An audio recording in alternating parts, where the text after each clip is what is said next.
Franz Kafka 3 iyul 1883-cü ildə Praqada, Bohemiyada, Avstriya, Macaristanda, indiki Çexiya Respublikasında dünyaya gəlib. Avstriya vətəndaşlığı, Çexoslovakiya vətəndaşlığı olub, milliyyəti Əşkinazi Yəhudisidir. Atası Hermann Kafka, anası Yulia Kafka. Təhsili Alman Karl Ferdinand Universiteti Praga.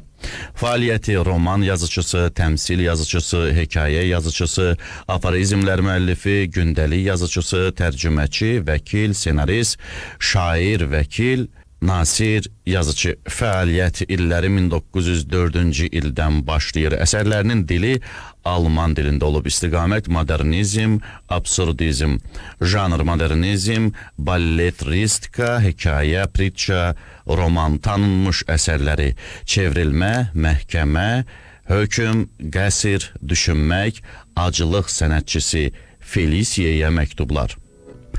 Kafka, Bohemiya Krallığının, daha sonra Avstriya-Macaristan İmperiyasının tərkib hissəsi, indiki Çexiya Respublikasının paytaxtı Praga şəhərində orta sinif Alman dilli Yəhudi ailəsində anadan olub. Vəkil təhsil almış, təhsilini başa çatdırdıqdan sonra sığorta şirkətində işə düzəlmişdir. Bu zaman boş zamanlarında yazmağa başlayıb. Həyatı boyunca Kafka gərgin və formal münasibət bəslədiyi atası da daxil olmaqla, ailəsi və yaxın dostlarına yüzlərlə məktub yazıb. Həyatında bir neçə qadın olsa da heç vaxt evlənməyib. 1924-cü ildə 40 yaşında vərəm xəstəliyindən vəfat eləyib. Franz Kafka, atama məktub. Əziz ata, bu yaxınlarda məndən soruşdun ki, niyə hər yerdə səndən qorxmağımdan danışıram? Həmişə olduğu kimi yenə də cavab verə bilmədim. Bir tərəfdən ona görə ki, səndən qorxuram, digər tərəfdənsə bu qorxunun səbəblərini izah eləmək üçün bir çox xırdalıqlara getmək lazımdır və mən də sözlə bunun hamısını ifadə eləyə bilməzdim. İndi sənə yazılı cavab vermək istəsəm də yenə ürəyimdən keçənlərin hamısını deyə bilməyəcəyəm. Çünki yazanda da səndən qorxmağım, hələ də bu qorxudan əzab çəkməyim buna imkan verməyəcək. Çünki demək istədiklərim yaddaşımın, zəkamın tutumundan çoxdur. Sənə bu məsələ həmişə adi görünüb. Ən azı mənə ya da heç bir fərq qoymadan başqalarına bu barədə danışanda. Sən təxminən belə düşünmüsən. Bütün ömrün boyu işləyib özünü uşaqlarına, ən çox da mənə qurban vermisən. Mənsə sənin sayəndə keyf içində yaşamışam. Azad şəkildə istədiyim sahəni oxuyub öyrənmişəm, yemək-içmək sarıdan korluq çəkməmişəm, ümumiyyətlə heç bir çətinlik görməmişəm. Bütün bunların əvəzində isə heç vaxt sağ ol gözləməmisən. Çünki uşaqların sağ olunun nə demək olduğunu yaxşı bilmirsən. Hətta adi bir nəvaziş, mehribanlıq belə ummamısan. Bütün bunların əvəzində mən həmişə səndən gen gəzmişəm. Otağıma, kitablarımın, səfeh dostlarımın yanına, gürültülü ideyalarımın ardınca qaçmışam. Heç vaxt səninlə açıq danışmamışam. Heç vaxt sinagoqa sənin yanına getməmişəm. Fransenbadda müalicə olunanda səni yoluxmamışam. Heç vaxt özümü sənin ailənin üzvü hesab eləməmişəm. Alverindən, eləcə də başqa işlərindən xəbərim olmayıb. Fabrikin işlərini sənin üstünə atmışam. Sonra da başımı götürüb getmişəm. Otlanın təsliyinə dəstək vermişəm. Otla, Kafkanın kiçik bacısı, digər iki bacısı kimi o da faşistlər tərəfindən qətlə yetirilmişdir. Sənin üçün heç nə eləməsəm də, heç olmasa bircə dəfə teatra bilet belə almamışam. Dostlarım üçün hər şey eləmişəm. Əgər məni mühakimə eləmək istəsən, görərsən ki, mənə ədəbsizliyimi və ya hər hansı bir pis hərəkətimi, bəlkə də axırıncı dəfə evlənmək istəyim istisna olunmaqla irad tutmursan.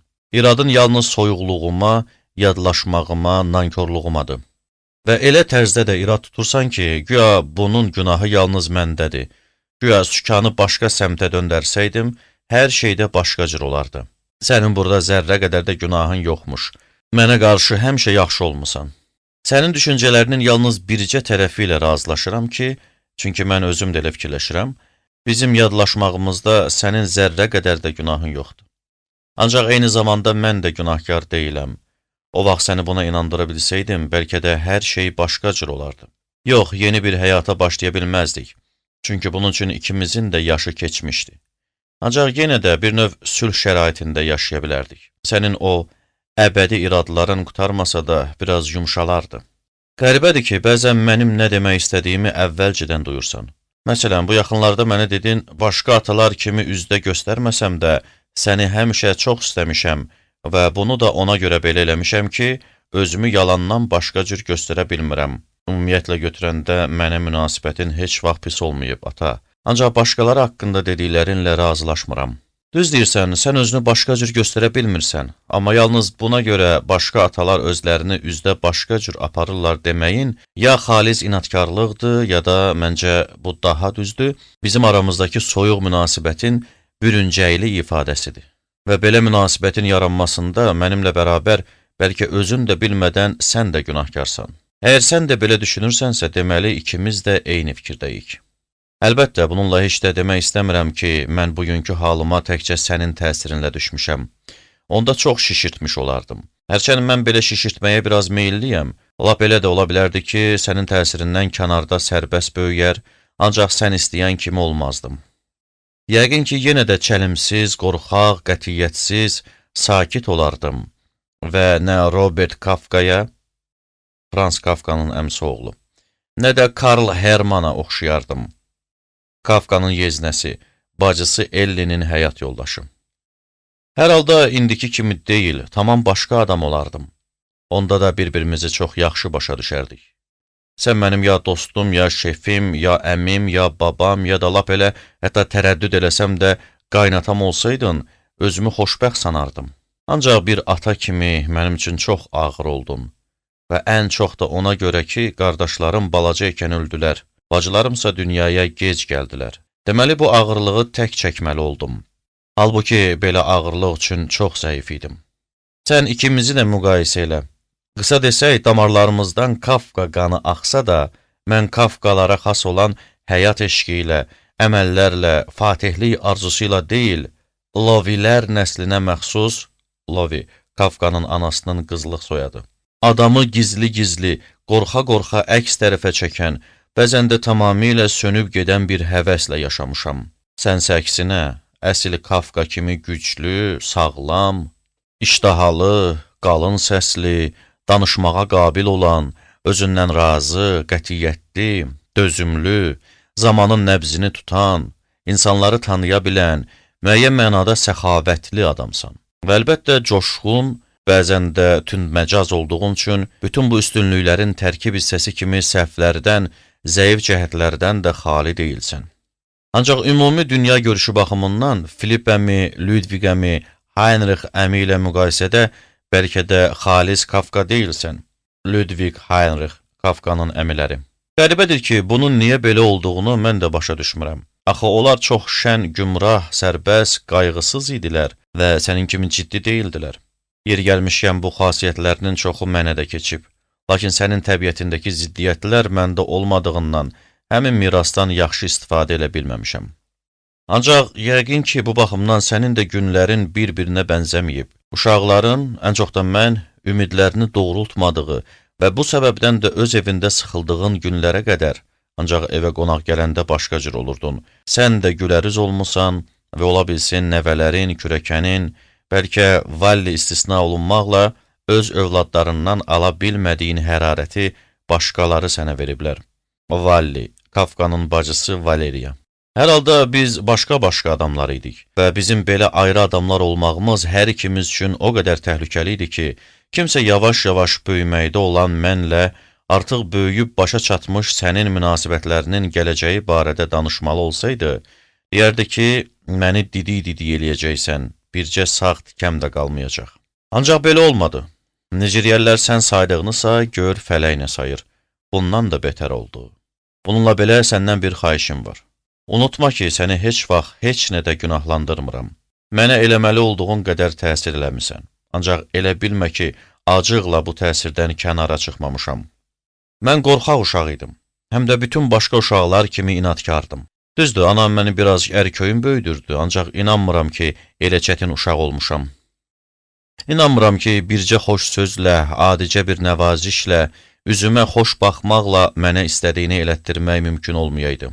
Sən əslində mərhəmətli, mülayim adamsan. İndi deyəcəyim bunu heç də inkar eləmir, çünki burada mən yalnız sənin uşağa təsirindən danışıram. Ancaq bütün uşaqların hamısında o qədər səbir, cəsarət olmur ki, oturub həmin mərhəməti gözləsin. Sən uşaqla yalnız öz təbiətinə uyğun rəftar eləyə bilərsən. Zorla, çığır-bağırla, hövsələsiz və həmin vaxt bu üsul sənə yaxşı görünürdü. Çünki məni güclü, qorxmaz bir oğlan kimi tərbiyə eləmək istəyirdin. Əlbəttə, mənim lap uşaqlıq çağlarımda istifadə elədiyin tərbiyə üsullarını olduğu kimi təsəvvür eləyə bilmərəm. Ancaq sonraki illərdə gördüklərimə, eləcə də Felixlə rəftarına əsaslanıb onları təsəvvürümə gətirirəm. Felix Herman, Kafkanın bacısı Ellinin oğlu. Bu anda ilk nəzərə çarpan sənin o vaxt indikinə nisbətən daha gənc, qıvraq, coşqun, qayğısız olmağındır və onda bütün varlığınla öz ticarətinə bağlanmışdın. Səni gündə bir dəfə güclə görə bilirdim. Ona görə də mənə təsirin daha çox olurdu. Çünki həmin təsir adətə çevrilmişdi. Ancaq o ilk illərdən bircə hadisəni xatırlayıram. Bəlkə sənin yadında qalmış olar. Bir gecə tez-tez qışqırmağa başladım ki, su istəyirəm. Ancaq susadığıma görə yox, həm sizi əsəbləşdirmək, həm də kiminləsə danışmaq üçün belə eləyirdim. Bir-iki dəfə bərk hədələsən də xeyri olmadı və onda gəlib məni yorğan döşəkdən zorla qaldırdın, eyvana çıxarıb qapını bağladın, bir neçə dəqiqə gecə köynəyində bayırda saxladın. İndi demək istəmirəm ki, onda düz eləmədin.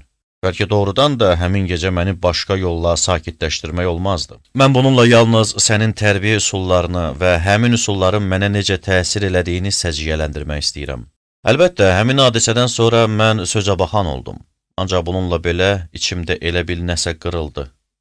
Mən bu mənasız su istəmək həvəsimin təbiiliyi ilə zorla bayıra atılmağın qeyri-adi dəhşətini heç cür uyuşdura bilmirdim. Sonralar illər uzunu belə bir dəhşətli fikir mənə əzab verməyə başladı ki, o nəhəng kişi, yəni atam, heç bir səbəb olmadan gecənin birində gəlib məni yorğan döşəkdən qaldıraraq eyvana ata bilər və belə çıxırdı ki, mən onun üçün heç nəyəm.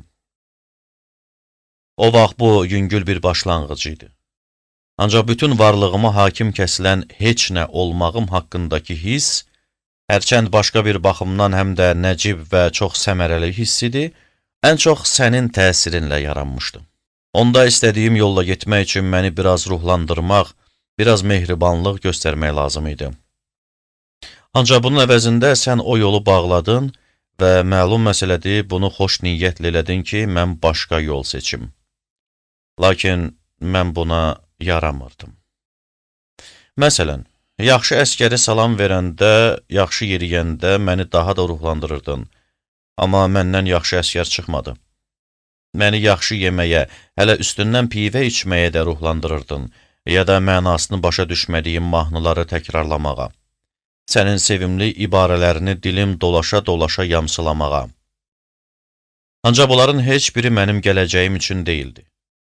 Maraqlıdır ki, indinin özündə də sənə nəsə toxunanda, mən sənin iradənə qarşı çıxanda, məsələn, evlənmək fikrinə düşəndə, ya da kimsə mənim xətrimə dəyəndə, məsələn, Pepa məni söyəndə, Pepa, Kafkanın bacısı Vallinin həyat yoldaşım. Mənə ürək-dirək verirsən. Mənə kim olduğumu xatırladırsan. Daha yaxşı rəftara layiq olduğumu yadıma salırsan və Pepanı əməlli başlı məzəmmət eləyirsən. Bu yaşımda məni ruhlandırmağın daha mənası olmadığını bir kənara qoyaq. Əgər söhbət ilk növbədə məndən getmirsə, bu ruhlandırmağın mənə nə xeyri? Ruhlanmaq mənə o vaxt daha çox lazım idi. Özü də hər yerdə. Onda məni sənin bütün vücudun əzirdi. Məsələn, yadımdadır ki, o vaxt çimməyə gedəndə tez-tez bir kabinədə soyunub geyinməli olurduq. Mən arıq, çəlimsiz, balaca, sənsə güclü, ucaboy, iddialı. Elə kabinədəcə özümə yazığım gəlirdi və yalnız səndən deyil, bütün dünyadan utanırdım. Çünki sən hər şeydə mənim üçün yeganə ölçü vahid idin. Sonra kabinədən çıxırdıq, əlindən yapışırdım. Skeletə oxşayırdım. Neyniyəcəyimi bilmədən ayaqyalın taxta lövhənin üstündə dayanırdım. Sudan qorxurdum. Mənə üzməyi öyrətmək üçün göstərdiyin hərəkətləri təkrar eləyə bilmirdim. Xoş niyyətlə həmin hərəkətləri təzədən dönə-dönə göstərəndə də çox utanırdım. Bütün ümidlərimi itirirdim və həmin anlarda həyatımda baş verən pis hadisələr haqqındakı bütün xatirələr bir-birinə qarışırdı. Bəzən məndən tez soyunub çıxırdın, kabinədə tək qalırdım. Adamların qarşısında rüsvay olmadığım dəqiqələrin ömrünü biraz uzadırdım və həmin anlar da mənim üçün çox xoş olurdu. Sonra qayıdıb məni aparırdın. Sağ ol ki, onda mənim nə çəkdiyimi deyəsən hiss eləmirdin və mən də atamın boy-buxunu ilə fəxr eləyirdim. Yeri gəlmişkən aramızdakı həmin fərq bugün də qalır. Buna uyğun olaraq sonra sənin mənəvi böyüklüyün gəlirdi. Sən öz gücünlə özünü elə bir səviyyəyə qaldırmışdın ki, onun sayəsində öz dediklərinə sonsuz dərəcədə inanırdın. Gəncliyimdə bunu uşaqlığımda olduğundan çox hiss eləyirdim. Öz kreslonda oturub bütün dünyanı idarə eləyirdin. Sənin dediklərin düz, başqalarınınki isə səfeh, iftira, ağlasığmaz, anormal idi. Sənin özünə inanman o qədər böyük idi ki, məntiqə ehtiyacın qalmırdı. Ancaq bununla belə həmişə haqlı çıxırdın. Hətta elə də ola bilərdi ki, sən hansı məsələ barədəsə fikir söyləməyəydin, amma həmin məsələ haqqında deyilən hər hansı fikir də istisnasız səhv olmalıydı. Məsələn, sən çexləri söyə bilərdin, sonra da almanları, sonra da yahudiləri və özü də hər hansı xüsusiyyətinə görə deyil, bütövlükdə söyürdün. Və belə çıxırdı ki, yaxşı bircə sənsən. Beləliklə, mənim üçün hüquqları idraka deyil, yalnız şəxsi mənəm-mənəmliyinə söykənən zülümkarlar kimi müəmmaya dönürdün. Ən azı mənə elə gəlirdi. Ancaq mənə münasibətdə heyrətamiz dərəcədə haqlı olurdun. Söhbətlərimiz zamanı bu təbii idi, çünki az-az söhbət eləyirdik. Ancaq həqiqətdə də belə idi. Əslində, burada da anlaşılmaz bir şey yox idi. Axı mənim bütün fikir və düşüncələrim sənin o dözülməz təsirin altında olurdu. Ən çox da sənin kimi fikirləşməyəndə. İlk baxışda səninki ilə üst-üstə düşməyən fikirlərim elə əvvəlindən sənin hər şeyi inkar eləyən mühakimənin təsiri altına düşürdü. Həmin fikirləri ifadə eləmək, axıra çatdırmaq olmurdu. Mən indi hansısa böyük bir fikirdən deyil, uşaqlıq çağlarının adi istəklərindən danışıram. Axı adam hansısa bir arzusunun yerinə yetirildiyinə sevinməli, evə gəlib onu deməli idi. Ancaq cavab istehzalı təbəssüm, başını bulamaq, əlini stola döymək olurdu. Burada təzə heç nə görmürəm və ya öz işindir, ya da mənlik deyil, böyük iş olub, bir qara qəpiyə də dəyməz. Əlbəttə, qayğılarının başından aşıb daşdığı bir vaxtda səndən balaca bir uşağın bütün arzu və istəklərini heyranlıqla qarşılamanı tələb eləmək olmazdı. Yox, söhbət bundan getmir. Söhbət əslində ondan gedir ki, sən əks təbiətli bir adam olduğun üçün uşağı həmişə özü də əməlli başlı peşman eləməliydin.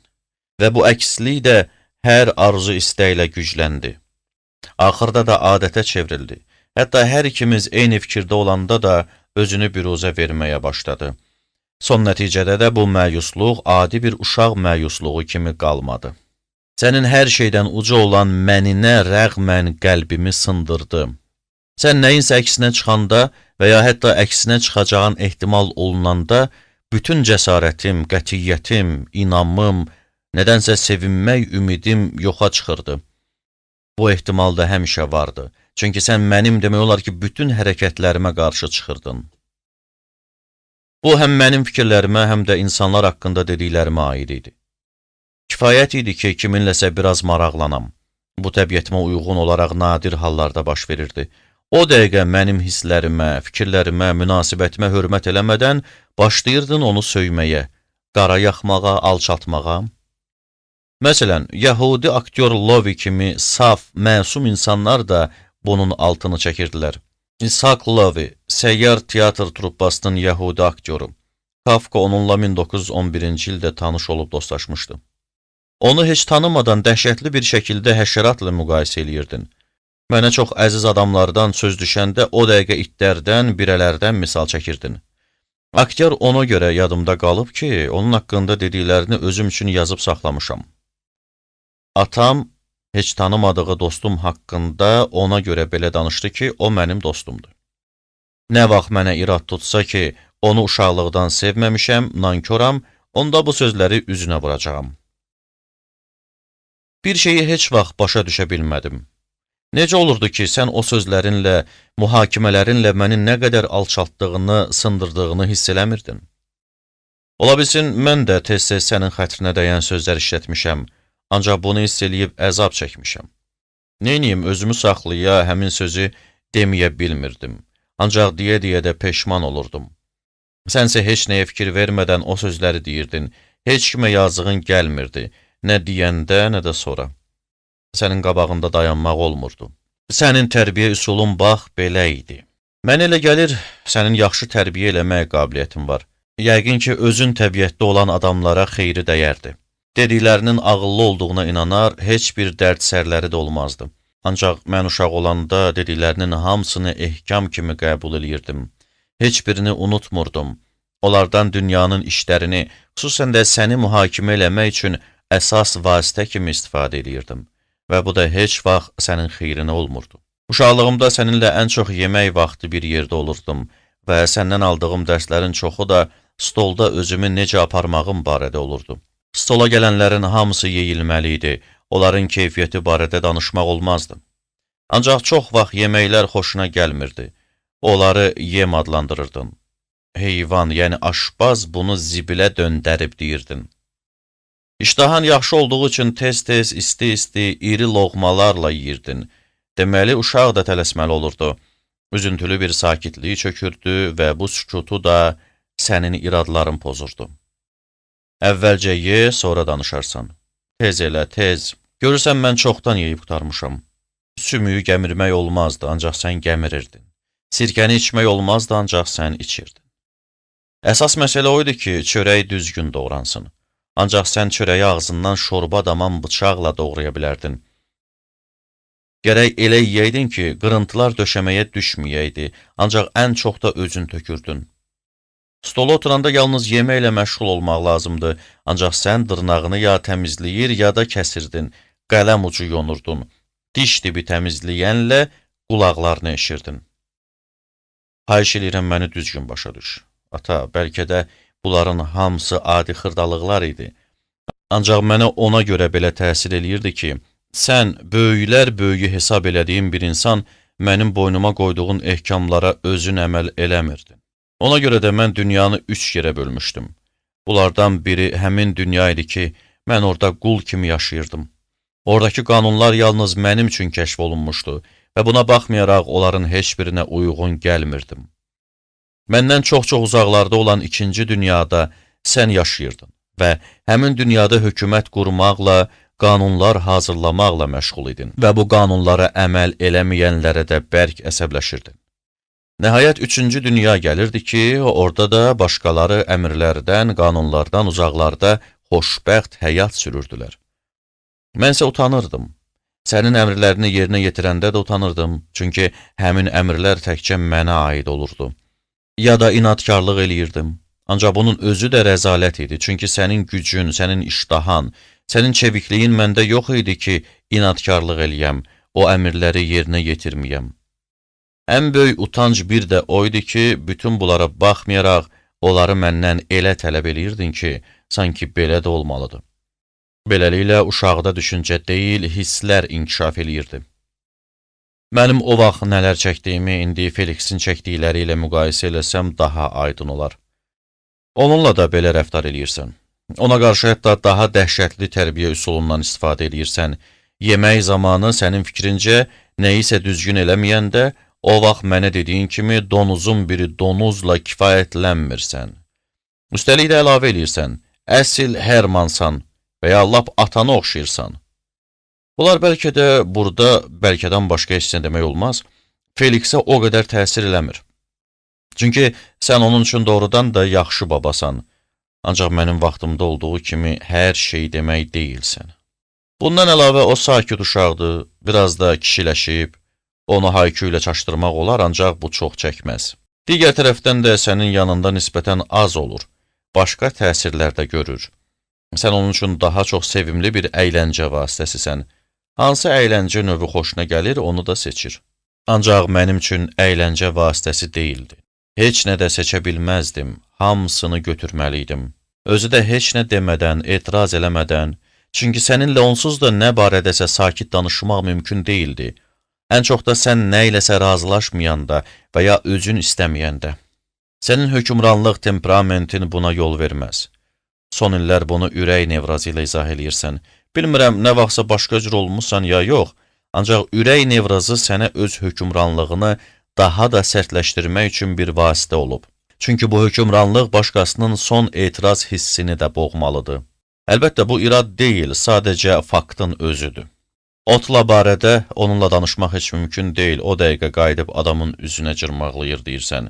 Ancaq əslində o heç vaxt cırmaqlaya bilməz. Sən əməllə insanı qarışdırırsan. Sənin üzünü cırmaqlayan əməldir və adamı dinləmədən həmin əməl barədə qərar çıxarırsan. Bundan sonra deyilənlər də səni inandırmaq əvəzinə daha da qızışdırır. Hələ üstəlik də deyirsən, nə istəyirsən elə, müstəqil adamsan, daha böyümüsən, sənə məsləhət verəsi deyiləm. Bütün bunların hamısını isə hirsindən boğula-boğula, xırıltılı səslə, hökmlə deyirsən. Bugün həmin sözləri eşidəndə məni uşaqlıq çağlarında olduğu kimi əsməcə tutmur. Çünki hər ikimizin də köməksiz olduğumuzu başa düşdüyüm üçün özümü uşaqlıq çağlarında olduğu qədər günahkar hiss eləmirəm. Bizim bir-birimizlə sakit danışmağımız artıq mümkün deyildi. Və bu da axırda öz təbii nəticəsini verdi. Mən danışmağı yadırğadım. Əlbəttə, bu o demək deyildi ki, mən yaxşı natiq ola bilərdim. Ancaq hər halda bütün başqa insanlar kimi fikrimi rəvan şəkildə ifadə eləməyi bacarardım. Ancaq danışmağı sən mənə çox tez qadağan elədin. Cavab qaytarma deyə barmağını silkəliyə-silkəliyə hədələməyini o vaxtdan bəri unuda bilmirəm. Səninlə üzbəüz dayananda, söhbət öz mənafeyindən gedəndə çox gözəl natiq olursan, dilim topuq çalırdı, kəkəliyirdim və sən hətta bunun özünü də mənə çox görürdün. Axırda susmalı olurdum. Bəlkə də əvvəllər inadkarlıq eləyirdim, ancaq sonralar sənin yanında nə fikirləşə, nə də danışa bilirdim. Yeganə tərbiyə verənim olduğun üçün bütün həyatım boyu bunlardan azad ola bilmədim. Əgər fikirləşirsənsə, mən heç vaxt sənə tabe olmamışam, çox böyük səhv eləyirsən. Həmişə əksinə getmək, sənə qarşı münasibətdə, fikirləşdiyin və inandığın kimi heç vaxt mənim həyatım prinsip olmayıb. Əgər fikirləşirsənsə, mən heç vaxt sənə tabe olmamışam, çox böyük səhv eləyirsən. Həmişə əksinə getmək, sənə qarşı münasibətdə fikirləşdiyin və inandığın kimi heç vaxt mənim həyat prinsipim olmayıb. Əksinə, dediklərinə az əməl eləsəydim, bəlkə də məndən daha çox razı qalardın. Ancaq sənin bütün tərbiyə üsulların öz işini gördü. İşlətdiyin fəndlərin hamısı alındı. Bugün necəyəmsə, əlbəttə həyatın bəzi qanuna uyğunluqlarını və onların mənə təsirini çıxmaq şərti ilə, sənin verdiyin tərbiyənin və mənim itaətkarlığımın nəticəsində olmuşam. Yalnız Gerti hərdən özünü bundan qorumalı olur. Gerti, Kafkanın bacısı, Ellinin qızı. Otla barədə yazmağa ürək eləmirəm. Bilirəm ki, bununla məktubun bütün təsirini şübhə altına qoymuş oluram. Adi hallarda, yəni onu heç bir təhlükə, çətinlik gözləməyəndə qıza nifrət eləyirdin. Bir dəfə mənim yanımda özün boynuna aldın ki, sənin fikrincə otla bu çətinlikləri, ağrı-acıları qəsdən yaradır və onlara görə əzab çəkdiyini görəndə rahatlıq tapır, sevinir. Deməli bir növ iblisdir. Bir-birinizə o dərəcədə yadlaşmışdınız ki, bizim aramızdakı yadlaşma onun yanında heç nə idi və ona görə də belə dəhşətli anlaşılmazlıq yaranmışdı. Səndən o qədər uzaqlaşıb ki, onu görmürsən. Yalnız təsəvvür elədiyin yerdə xəyalında canlandırırsan. Düzünü desəm, otla sənə daha çox əzab verirdi. Bu məsələ o qədər qəlizdir ki, çoxunu özüm də anlamıram. Ancaq burada hər halda ən yaxşı Kafka silahı ilə silahlanmış lövilik əlamətləri hiss olunur. Əslində bizim aramızdakına mübarizə demək olmazdı. Çünki mən tez basılırdım və qaçmaqdan, kədərlənməkdən, özümə nifrət eləməkdən başqa əlacım qalmırdı. Ancaq sizin ikiniz də həmişə döyüşə hazır idiniz. Yorulmaq bilmirdiniz, var gücünüzlə döyüşürdünüz. Nə qədər qorxunc olsa da möhtəşəm səhnə idi. İlk günlərdə bir-birinizə çox yaxın idiniz və elə indinin özündə də 4 uşağın arasında otla sizə ən yaxın olanıdır. Hər iki valideynin gücünü özündə cəmləşdirib. Bilmirəm, sizi istəkli ata-bala olmaq səadətindən kim məhrum eləmişdi və az qala elə düşünürəm ki, mənim başıma gələn onun da başına gəlib. Sənin tərəfindən təbiətinə uyğun zülümkarlıq, onun tərəfindənsə lövülərə xas olan inadkarlıq, dəymə-düşərlik, ədalət hissi, narahatlıq və bütün bunların hamısı da Kafka mənəm-mənəmliyinin gücünə söykənirdi. Yəqin ona mənim də təsirim keçmişdi. Ancaq bunu bilə-bilə eləməmişdim. Sadəcə varlığım təsir eləmişdi. Yeri gəlmişkən otla bu hazır münaqişələr burulğanına ən axırıncı düşmüşdü və görüb götürdüklərindən özü üçün nəticə çıxara bilərdi. Hətta mənə elə gəlir ki, o təbiətinə uyğun olaraq biraz tərəddüd elədi. Bilmədi ki, özünü sənin qoynuna atsın ya rəqiblərinin. Çox güman ki, sən onda biraz gecikdin. Onu geri itələdin. Halbuki bu baş versəydi, çox gözəl ata-bala olardınız. Düzdür, mən bununla bir müttəfiqimi itirmiş olardım. Ancaq sizə baxıb xeyli yüngülləşərdim. Sən də heç olmasa bəxtin gətirib uşaqlarının birindən yarıyardın. Mənə də münasibətin xeyli dəyişərdi. Ancaq indi bunların hamısı xam xəyallardır. Artıq Otlanın öz atası ilə heç bir bağlılığı yoxdur. Öz yolunu mənim kimi özü tapmalıdır. Ancaq mənimlə müqayisədə daha inamlı, özünə arxayın, sağlam, ürəkli olduğuna görə o sənin gözünə daha çox satqın, daha çox şeytan kimi görünür. Niyə belə olduğunu da yaxşı başa düşürəm. Sənin fikrincə o başqa cür də ola bilməz. Amma özünə sənin gözünlə baxmaq, sənin istirablarını duya bilmək gücündədir. Buna görə ümidsizliyə qapılmaz. Ümidsizliyə qapılmaq mənim peşəmdir. Ancaq kədərlənə bilər. Sənsə bizi tez-tez bir yerdə görürsən. Görürsən ki, pıçıldaşırıq, gülüşürük, hərdən də sənin adını çəkirik. Elə bilirsən ki, sənə qarşı sui-qəsd hazırlayırıq. Əcəb sui-qəsdçilərdir. Düzdür, özümüzü dərk eləyəndən bəri söhbətlərimizin əsas mövzusu sən olmusan. Ancaq doğrudan da sənə qarşı heç nə hazırlamırdıq. Sadəcə bir yerdə oturub, üzülə-üzülə, zarafatla, ciddiliklə, məhəbbətlə, inatkarlıqla, qəzəblə, nifrətlə, sədaqətlə, günahlarımızı duya-duya, bütün qəlbimizin, beynimizin gücü ilə səninlə bizim aramızda gedən bu dəhşətli prosesləri bütün xırdalıqları ilə müxtəlif bucaqlardan, müxtəlif baxımlardan, həm uzaqdan, həm yaxından müzakirə eləyirdik. Bu prosesdə sən özünü həmişə hakim hesab eləyirsən. Ancaq əslində daha çox burada bütün qapıları mümkün səhvlərə açıq qoyuram, bizim kimi zəif bir tərəfsən. Sənin verdiyin tərbiyənin nəticəsinə İrma ən yaxşı misal ola bilər. İrma, Kafkanın əmsi qızı. Bir tərəfdən bizə yad hesab olunurdu, mağazaya gələndə artıq böyük qız idi. Sənə daha çox sahibkar kimi baxırdı və deməli müqavimət göstərməyə qadir olan bir yaşda qismən sənin təsirin altına düşmüşdü. Digər tərəfdən də qan qohumun idi. Sənə atasının qardaşı kimi hörmət bəsləyirdi və deməli onun üçün yalnız adicə sahibkar deyildin. Öz çəlimsiz cüssəsi ilə nə qədər səliqəli, ağıllı, işgüzar, təvazökar, məsuliyyətli, etibarlı, sədaqətli olsa da, səni əmi kimi sevsə də, sənə sahibkar kimi heyran qalsa da, istər əvvəl, istərsə də sonra ona tapşırılan işlərdə özünü yaxşı göstərsə də, sənin gözündə yaxşı işçi olmadı. O da sənə öz uşaqların kimi münasibət bəsləyirdi. Əlbəttə, bunda bizim də rolumuz az deyildi. Və ona elə dəhşətli dərəcədə hakim kəsilmişdin ki, qızda son vaxtlar yalnız sənə münasibətdə və çox güman ki, heç bir əzab çəkmədən unutqanlıq, səliqəsizlik, süni yumor hissi, bəlkə biraz da inatkarlıq yaranmışdı. Ümumiyyətlə, inatkarlığa özü də meyilli idi və hələ demirəm ki, xəstə hal, bədbəxt bir qız idi. Evin bütün ağırlığı da onun üstünə düşmüşdü. Ona münasibətini artıq bizim üçün klassik ibarəyə çevrilmiş bir cümlə ilə ifadə eləyirdin. Rəhmətli mənə zirzibil miras qoyub gedib. Bu cümlə nə qədər küfür səslənsə də, insanlarla rəftarında günahsızlığını sübut eləyirdi. Sənin başqa təsir dairələrindən onlara qarşı mübarizədən çox danışmaq olar. Ancaq qorxuram ki, burada çaşam. Buna görə də gərək bütün diqqətimi cəmləyəm. Axı sən evdən, mağazadan uzaq düşəndə, çox mehriban, səxavətli, nəzakətli, diqqətli, canı yanan, deyərdim ki, həm də zahirən olursan. Məsələn, öz ölkəsindən kənarda olan hökmdara oxşayırsan. Zülmkar ola bilmir və ona görə də mərhəmət göstərib hər yetənlə oturub durur. Daha bir misal. Fransenbadda çəkilmiş kollektiv şəkillərdə səyahətə çıxmış padşah kimi qaraqabaq, çəlimsiz adamların arasında çox cüssəli, mehriban görünürsən. Əgər uşaqlar bunu o vaxt başa düşsəydilər, ancaq bu mümkün olan iş deyildi, ondan öz xeyirlərinə istifadə eləyə bilərdilər. Məsələn, mən uzun-uzadı sənin o dar, sərt, adamı sıxan təsir dairəndə yaşaya bilməzdim və axırda belə də oldu. Bununla da sən dediyin kimi yalnız ailəyə bağlılığımı itirmədim. Əksinə, bu bağlılıq çoxaldı. Ancaq əks istiqamətə, mənfiliyə, səndən daxilən qopmağa, özü də həmişəlik yönəldi. Ancaq sənin təsirin ailəmizdən kənardakı adamlara münasibətimdə özünü daha pis şəkildə göstərdi. Əbəs yer elə düşünürsən ki, başqaları üçün hər işi məhəbbətlə, sədaqətlə görürəm. Ancaq sənə, ailəyə gələndə satqın çıxıram, heç nə vecimə olmur. 100-cü dəfə təkrar edirəm, mən yəqin ki, bularsız da qaraqabaq, qorxaq bir adam olardım. Ancaq indi gəlib çıxdığım yerə gətirən yol çox uzaq, dumanlı olardı. Bu məktubda indiyəcən bir neçə məsələ barədə bilə-bilə susmalı oldum.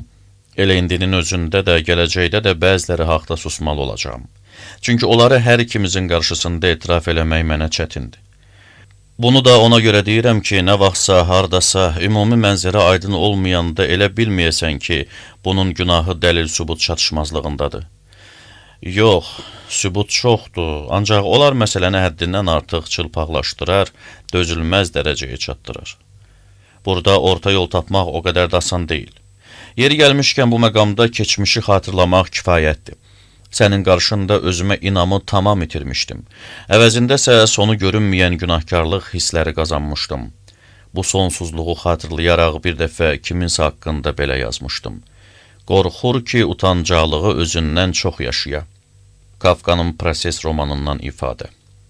Başqa adamlarla rastlaşanda birdən-birə dəyişə bilmədim. Onlarla qarşılaşanda özümü günahkar hiss eləməyə başladım. Çünki bayaq dediyim kimi, mənim gözümün önündə mağazada onlara elədiyin haqsızlıqların əvəzini qaytarmalıydım. Bundan əlavə də mənim oturub durduğum adamlara gah gizlində, gah da açıq-aşkarlıq eləyirdin və bunların da əvəzini qaytarmalıydım. Mənə istər evdə, istərsə də mağazada başqalarına qarşı inamsızlıq təlqin eləyirdin. Mənə elə bir adam göstər ki, uşaq vaxtı onun haqqında nəsə bir xoş söz deyəm və sən də onu ən azı bir dəfə öz tənqidinlə yıxıb sürünməmiş olasan. Halbuki qəribə də olsa, heç birinin sənə pisliyi keçməmişdi. Keçsə də kifayət qədər güclü olduğundan hamısına dözərdin. Kim bilir, bəlkə bu adicə bir hökmranlıq həvəsinin nişanəsi idi. Ancaq beynimə yeritmək istədiyim bu inamsızlıq mənim uşaq ağlıma batmırdı. Çünki hər yanda əlçatmaz dərəcədə gözəl insanlar görürdüm və gördükcə də içimdə özümə qarşı inamsızlıq yaranırdı. Başqalarından da həmişə qorxmağa başlayırdım. Bu məsələdə səhv eləməyin, bəlkə də onunla bağlı idi ki, mənim kiminlə oturub durmağımdan, kiminlə bölüşdüyümdən qəti xəbərin yox idi. Və ona görə də kədərlə, qısqanclıqla, məyər məni sevdiyini nə vaxtsa inkar eləmişəm, fikirləşirdin ki, yəqin evdə tapa bilmədiklərimi başqa yerdə tapıram. Axı elə ola bilməzdi ki, bayırda da evdəki kimi yaşayam. Yeri gəlmişkən uşaq olanda özümün fikirləşdiklərimə inamsızlığım müəyyən mənada özümə təsəlli olurdu.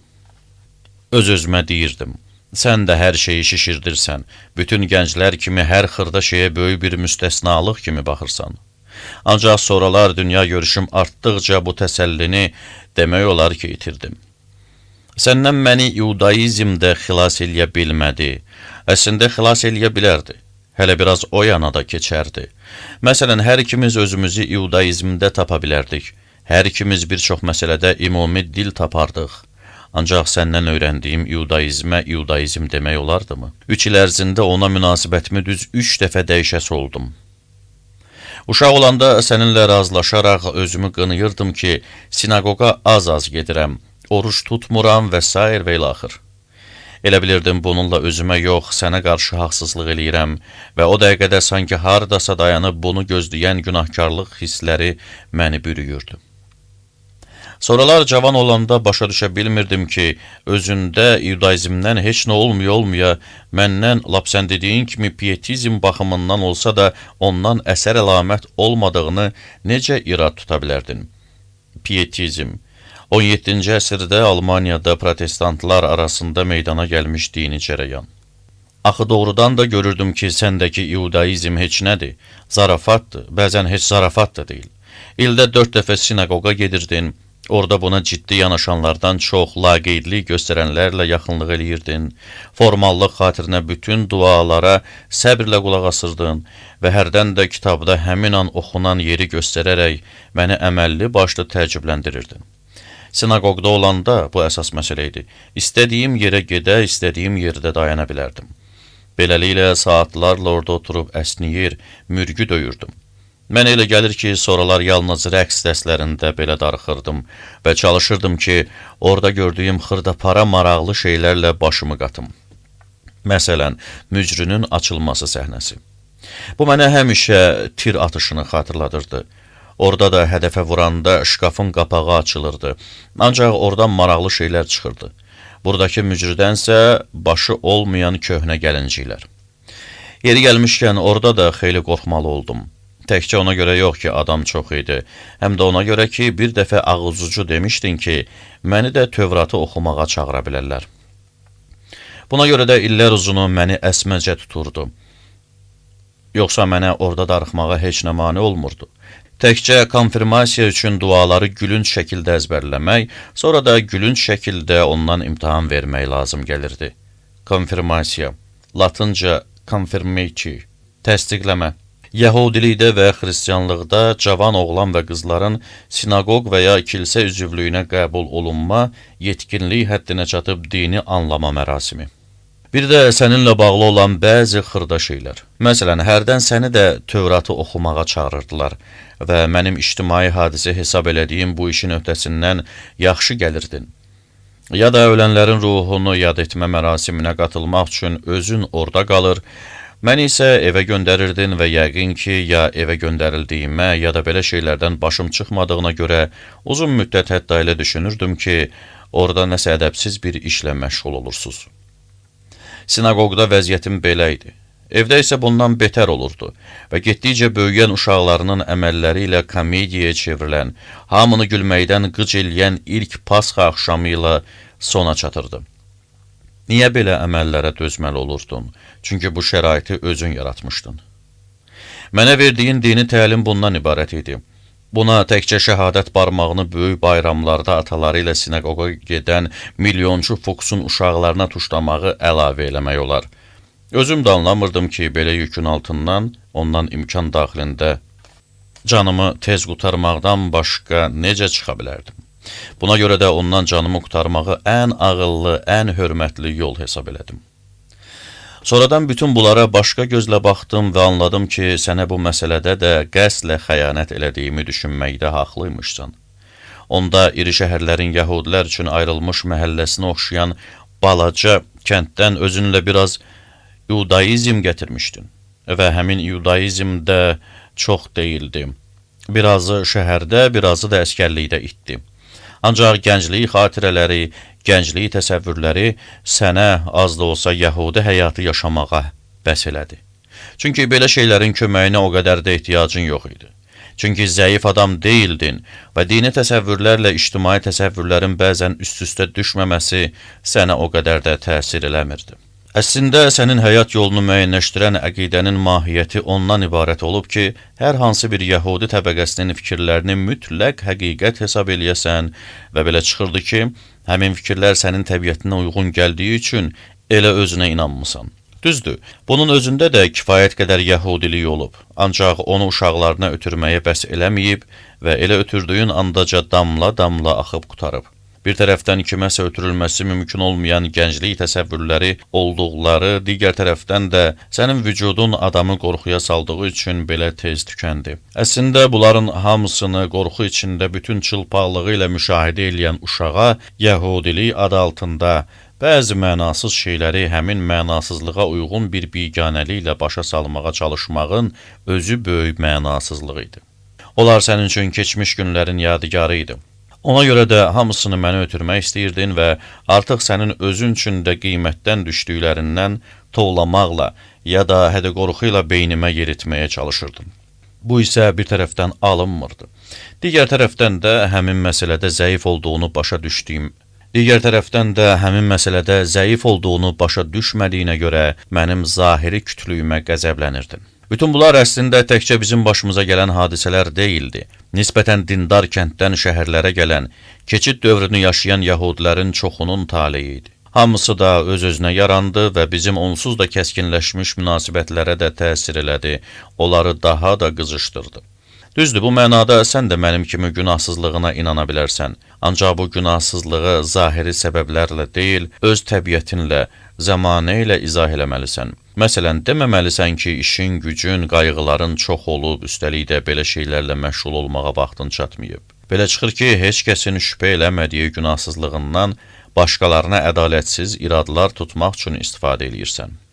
Əlbəttə, bunu hər yerdə, elə indinin özündə də asanca inkar eləmək olar.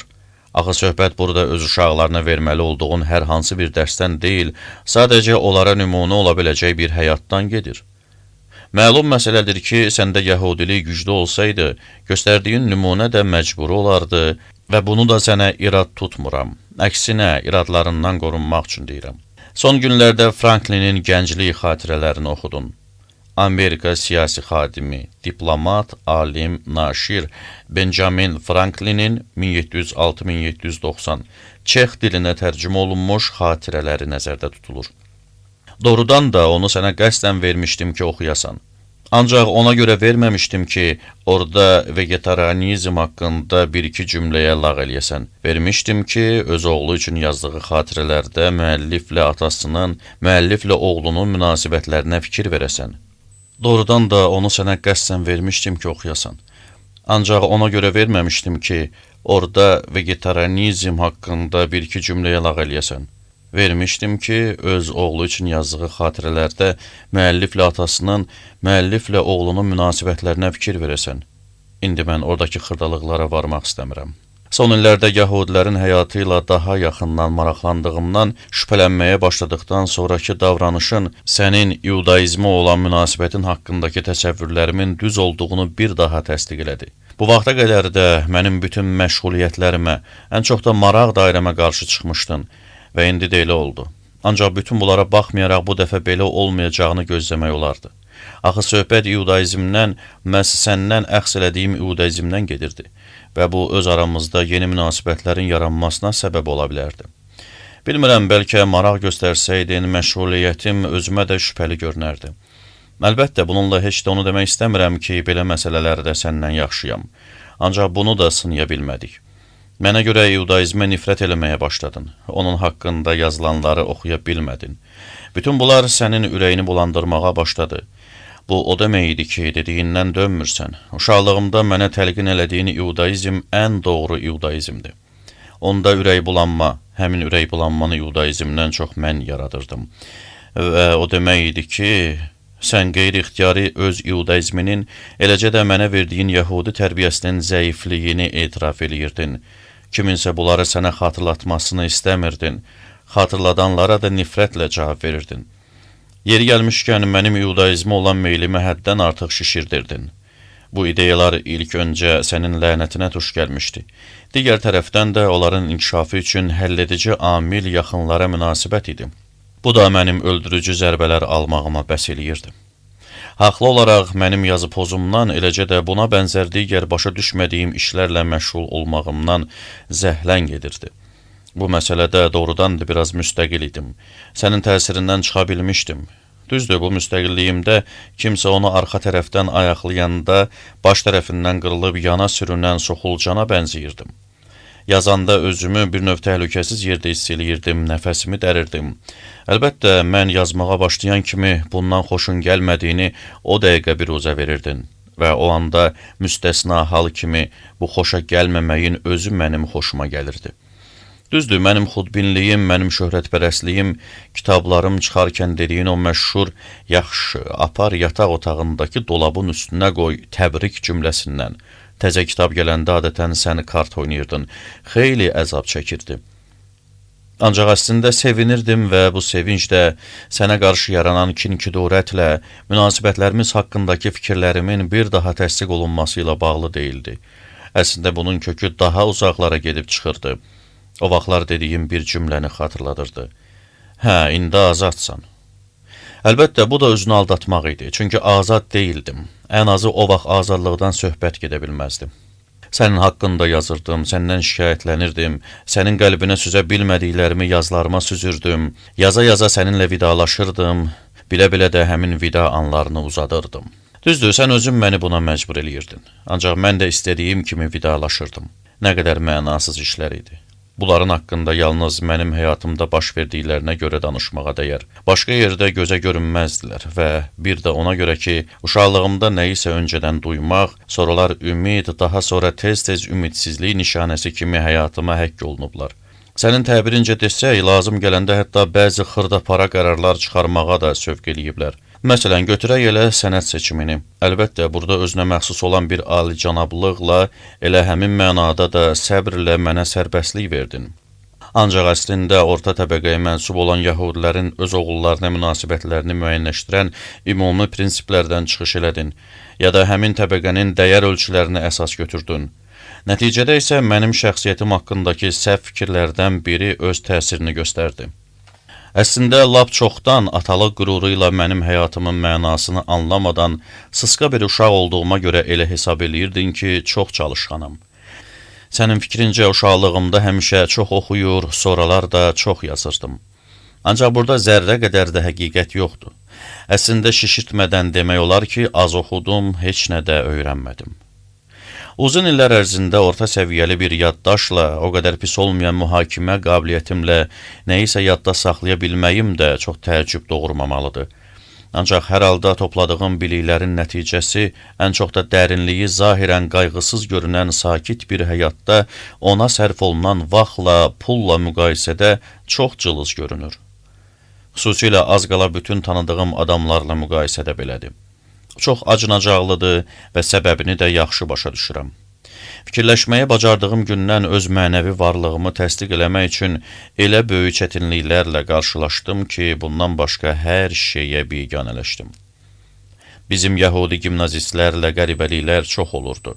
Bəzən inanılmaz işlər görürdülər. Ancaq məndəki o soyuq, açıq-aşkar bilinən, qarşısı alınmaz, az qala gülünc hala düşən, qorxunc şəkildə özündən razı olan, bumbuz fantaziyalar qoynunda yaşayan uşaq biganəliyini heç birində görmədim. Halbuki bu biganəlik həm də əsəblərimi qorxudan, günahkarlıq hissindən pozulmağa qoymayan yeganə sipər idi. Məni yalnız öz qayğılarım maraqlandırırdı və bu qayğılar da cürbəcür olurdu. Məsələn, sağlamlığımın qayğısına qalmaq. Bu qayğı tez-tez gərək olurdu. Gah yemək yaxşı həzm olunmurdu, gah saçım tökülürdü, gah da bel sümüyüm əyilirdi və hamısı da müxtəlif dərəcədə mürəkkəbləşir, axırda da əsl xəstəliyə çevrilirdi. Ancaq heç kəsə və heç nəyə inanmadığımdan, varlığımın hər an yeni bir təsdiqə ehtiyacı olduğundan, heç nəyin şəksiz şübhəsiz şəxsən mənim özümə mənsub olmadığından, həqiqətdə varislikdən məhrum edildiyimdən, özümə ən yaxın olan bir şeyə, bədənimə də inanımı itirdim. Boyum elə hey uzanırdı. Neyniyəcəyimi bilmirdim. Yüküm getdikcə ağırlaşırdı, çiyinlərim qısılırdı. Hərəkət eləməyə, idmanla məşğul olmağa qorxurdum, zəifləyirdim. Bacardığım şeylərin hamısını möcüzə hesab eləyirdim. Məsələn, yeməyi yaxşı həzm elədiyimi. Və bu da həmin keyfiyyəti itirməyimə kifayət eləyirdi. İpoxondriyaya aparan yollar tamam açılırdı. İpoxondriya, xəstələnməkdən qorxma nəticəsində baş verən ruh düşkünlüyü, ümidsizlik, məyusluq. Sonra da evlənmək istəyərkən keçirdiyim qeyri-insani gərginlikdən qan qusurdum. Bu barədə sonra danışacağam. Sonuncuda bəlkə Schönborn sarayında tutduğum mənzilin də günahı vardı.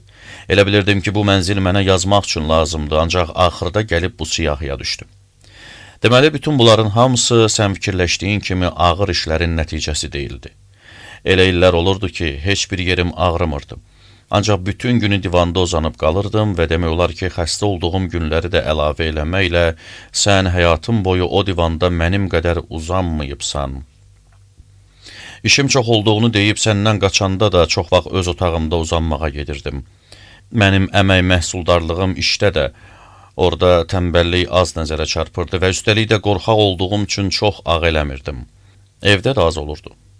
Bunları hesablaya bilsən, dəhşətə gələrsən. Çox güman ki, mən təbiətən tənbəl deyildim, ancaq görməyə iş yox idi.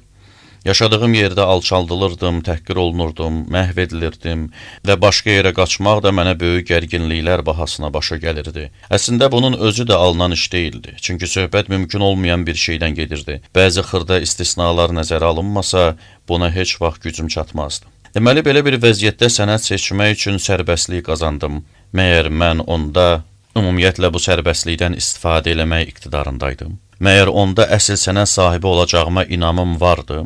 Mənim özümü qiymətləndirməyim özgə bir şeydən, məsələn, hər hansı bir zahiri uğurdan deyil, daha çox səndən asılı idi. Zahiri uğur bircə anlığa parlayırdı, vəssalam. Ancaq həmin anda da sənin tərəzinin gözü ağır gəlirdi, o birini qaldırırdı. Fikirləşirdim ki, ibtidai məktəbin 1-ci sinifini heç vaxt başa vura bilməyəcəyəm, ancaq başa vurdum. Üstəlik tərifnamə də aldım. Sonra fikirləşdim ki, gimnaziyaya qəbul imtahanını verə bilməyəcəyəm, ancaq verdim. Dedim ki, gimnaziyanın 1-ci sinifində kəsiləcəm, ancaq kəsilmədim və belə-belə irəlilədim. Lakin bunların heç biri gələcəyə inamımı artıra bilmədi. Əksinə, bir daha əmin oldum ki, sənin üzündəki ifadələr də bunu formal cəhətdən təsdiq eləyirdi. İşlərim nə qədər yaxşı alınsa, son nəticəsi bir o qədər pis olacaq. Tez-tez xəyalımda gimnaziya müəllimlərinin o dəhşətli iclaslarını canlandırırdım. Gimnaziya burada ümumiləşdirici bir misaldı, mənimlə hər yerdə belə olurdu. Və görürdüm ki, mən 1-ci sinifin imtahanlarını verəndən sonra 2-ci sinifdə, 2-ci sinifin imtahanlarından sonra 3-cü sinifdə və belə-belə sonadək yığışıb bu qeyri-adi, hamını heyrətə salan hadisəni müzakirə edirlər. Necə olub ki, ən küt, ən zəif bir şagird sinifdən sinifə keçib? Hamının diqqəti mənə yönəldiyi üçün bayrağı atacaqlar, ədalətin bu dəhşət üzərindəki qələbəsinə sevinəcəklər. Uşaq üçün belə təsəvvürlərlə yaşamaq çox çətindir. Belə bir vəziyyətdə dərs mənim vecimə olardı. Kim belə bir vəziyyətdə məndən nəyə qarşısa zərrə qədər maraq oyada bilərdi? Onda mənim dərsə marağım təkcə dərsə yox, həmin vacib yaş dövründə məni əhatə eləyən hər şeyə, pulları mənimsəmiş bank işçisinin öz işinə marağı kimi idi. Hələ vəzifəsində qalır, ancaq işin üstü açılacağı gündən bərk qorxur, bununla belə məmur kimi gündəlik bank əməliyyatlarını aparır. Hər şey əsas məsələnin yanında belə xırda, belə mənasız görünürdü. Bütün bunlar kamal atistatı alana qədər davam elədi. Bəzilərini doğrudan da fırıldaqla yola verdim. Sonra hər şey qutardı və mən azad oldum. Əslində o ağır gimnaziya illərində də həmişə özümü düşünmüşdüm və indi azad olandan sonra da düşünürdüm. Deməli, sənət seçimində sözün həqiqi mənasında azad deyildim. Çünki bilirdim, gimnaziyada olduğu kimi əsas məsələ ilə müqayisədə hər şey mənə maraqsız olacaq. Deməli, elə sənət seçmək lazımdır ki, mənim şöhrətpərəstliyimə çox da toxunmasın. Eyni zamanda da biganəliyimə dözə bilsin. Məlum məsələdir ki, burada hüquq elmi yada düşməli idi. Xodbinliyin, mənasız ümidlərin müqaviməti, 14 günə öyrəndiyim kimya elmi, yarım il oxuduğum alman dili dərsi bu inamı daha da gücləndirdi. Beləliklə hüquq sahəsini seçdim. Bu o demək idi ki, imtahana qədər ki, bir neçə ay ərzində əsəb gərginliyi keçirə-keçirə ağır günlər yaşamalı oldum. Bir vaxtlar gimnaziyada olduğu kimi bu günlər mənim üçün müəyyən mənada şirin oldu. Sonra da məmurluq gəldi. Bunlar hamısı mənim vəziyyətimə uyğun gəlirdi. Hər halda bu məsələdə ağlasığmaz bir uzaq görənlik göstərdim. Çünki uşaq olarkən necə oxuyacağım, hansı sənəti seçəcəyim haqqında ilkin təsəvvürlərim vardı. Ona görə də heç bir xilas yolu gözləmirdim. Buna ümidimi çoxdan itirmişdim. Evlənmək haqqında, onun mənası və imkanları barədə heç vaxt düşünməmişdim. Həyatımın indiyəcən yaşamadığım ən dəhşətli anları məni gözlənilmədən qəflətən yaxaladı. Uşaq elə yavaş-yavaş böyümüşdü ki, zahirən belə şeylərdən çox uzaq olmuşdu. Yalnız hərdən məcbur olub bu barədə düşünmüşdü. Ancaq bu məsələdə uzun, taley yüklü, hətta ağrı acılarla dolu bir sınağa çəkiləcəyi barədə fikirləşməmişdi. Buna baxmayaraq evlənmək cəhdləri həqiqətən də möhtəşəm, ümidlərlə dolu bir xilas yolu idi. Hətta baş tutmasa da öz möhtəşəmliyini itirmədi. Qorxuram ki, bu yerlərdə həmişə uğursuzluğa tuş gəldiyim üçün evlənmək istəyimin səbəblərini də sənə başa sala bilməyim. Ancaq məktubumun yaxşı alınması məhz bundan asılıdır. Çünki bu istəkdə hər şey cəmlənib. Özümdə olan müsbət keyfiyyətlər, bir də sənin tərbiyənin nəticəsi kimi təsvir elədiyim mənfiliklər, yəni zəiflik, özünə inamsızlıq, günah hissi. Bir sözlə, evlənməklə mənim aramda sədd çəkənlər. Bütün bunları izah eləmək bir də ona görə çətin olacaq ki, gecə-gündüz bu barədə düşünmüşəm, götür-qoy eləmişəm, indi özüm də çaşbaş qalmışam. Zənnimcə, sən məsələnin mahiyyətini heç vaxt başa düşməyəcəksən və bu da mənim işimi yüngülləşdirəcək. Heç nəyi başa düşməyənə nəyisə biraz başa salmaq o qədər də çətin olmur. Hər şeydən əvvəl evlənmək məsələsinin alınmamasını mənim digər uğursuzluqlarımla bir sıraya qoyursan. Buna etirazım yoxdur. Ancaq bu şərtlə ki, indiyəcən olan uğursuzluqların səbəblərini izah elədiyim kimi qəbul eləyəsən. Əslində bu da digərləri ilə eyni cərgədə durur. Axı sən onu lazımınca dəyərləndirmirsən və o dərəcədə qiymətdən salırsan ki, biz bu barədə söhbət eləyəndə sanki başqa işlərdən danışırıq. Hətta cəsarət eləyib deyə bilərəm ki, sənin həyatında heç vaxt elə bir hadisə baş verməyib ki, mənim evlənmək istəyim qədər məntiqli olsun. Bununla demək istəmirəm ki, sənin həyatında mənalı günlər olmayıb. Əksinə, sənin həyatın mənimkinə nisbətən daha zəngin olub. Qayğılar, sıxıntılar içində keçib və buna görə də mənim başıma gələnlər sənin başına gəlməyib. Təsəvvür elə ki, bir nəfər 5 alçaq pillə çıxmalıdır, başqası isə bircə pillə qalxmalıdır. Ancaq bu pillə ona 5 pillə qədər hündür görünür. Birinci nəinki 5 pilləni, lazım gəlsə lap 100-ünü, 1000-ini də qalxacaq və çox qiymətli, gərgin bir həyat yaşamış olacaq. Ancaq qalxdığı pillələrin heç biri ikinci adamın çıxmalı olduğu pillə qədər mənalı olmayacaq. Çünki bu tək bir pilləni çıxmaq onun imkanı, gücü xaricindədir. Heç vaxt onu qalxa bilməyəcək, qalxsa da ondan o tərəfə gedə bilməyəcək.